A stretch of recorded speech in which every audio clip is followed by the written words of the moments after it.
Hello and welcome to another episode of Monster Breakdown, and as you can see, today we're going to be taking a look at the Gorgo family. Going to be looking at some strategies, what type of gear to wear, and all different types of Gorgos. Now to start things off, let's take a look at their background. So, the Gorgo family is actually a child of the Fiend family, and inside of the Gorgo family, there are 5 different types of Gorgos. First off, we have the GUSTER, then there's the Waster, the Stormbelly, the Standard Gorgo, and last but not least, there is the FIREGUT. So, now that we've seen all the different types of Gorgos, let's take a little bit of a closer look at each type and some different tiered versions. Now, to start things off, we're going to look at the Tier 1 version of the GUSTER, and one important thing to note is that all Gorgos will always deal at least one basic attack, and that attack is the Chomp attack. Now, as you can see with these Tier 1 guys, their Chomp attack isn't really that aggressive, and these guys will also be able to inflict the freeze status on you if they were able to bite you.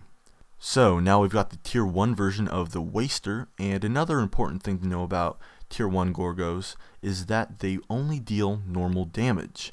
So you don't have to worry about split damage, but you still need to worry about that status, and these guys can also inflict the poison status with their Chomp attack.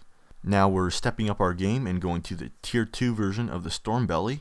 Now with Tier 2 Gorgos, they are a bit more aggressive, and they will also be dealing split damage, which will be normal and shadow. And these guys can also inflict your character with the shock status, so pretty nasty. Moving on, we have the Tier 3 version of the Standard Gorgo, and you don't have to worry about getting a status inflicted on you with these guys, but if you've noticed, they're able to take 3 chomps, while the Tier 2 version was only able to take 2, and the Tier 1 was only able to take 1. So the number of chomps corresponds to the tier. And last but not least, we have the Tier 3 version of the FIREGUT. Now besides having to deal with that normal and shadow damage, you'll also need to worry about getting inflicted with the fire status from these guys.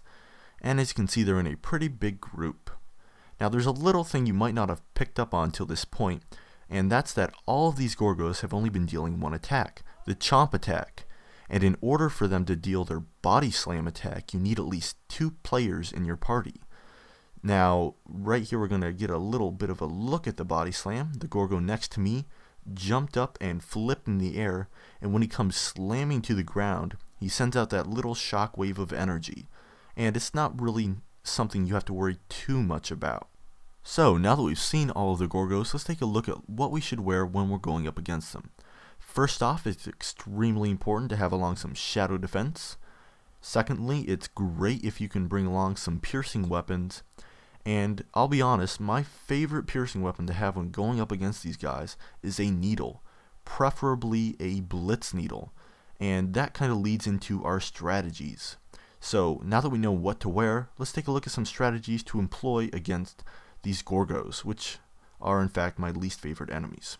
First off is using the blitz needle.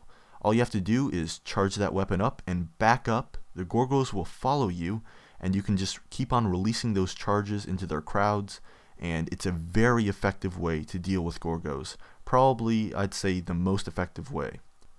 Now, secondly, you'll want to affect the Gorgos' mobility, either slowing them down or stopping them completely. Now, you'll also want to combine this strategy with the first.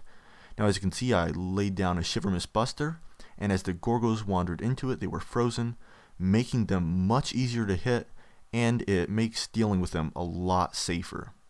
Now, if you only have 1 or 2 Gorgos, you can affect their mobility by using your Shield Bash, and that will make them a lot easier to hit, and it's pretty good for just dealing with 1 or 2. Now, if you have help along, it really makes a difference when dealing with Gorgos. If you can get your other player to lay down some status bombs that will affect their mobility, then if you can go in with a blitz or, say, a piercing weapon of any sort, it is a lot easier and a lot safer.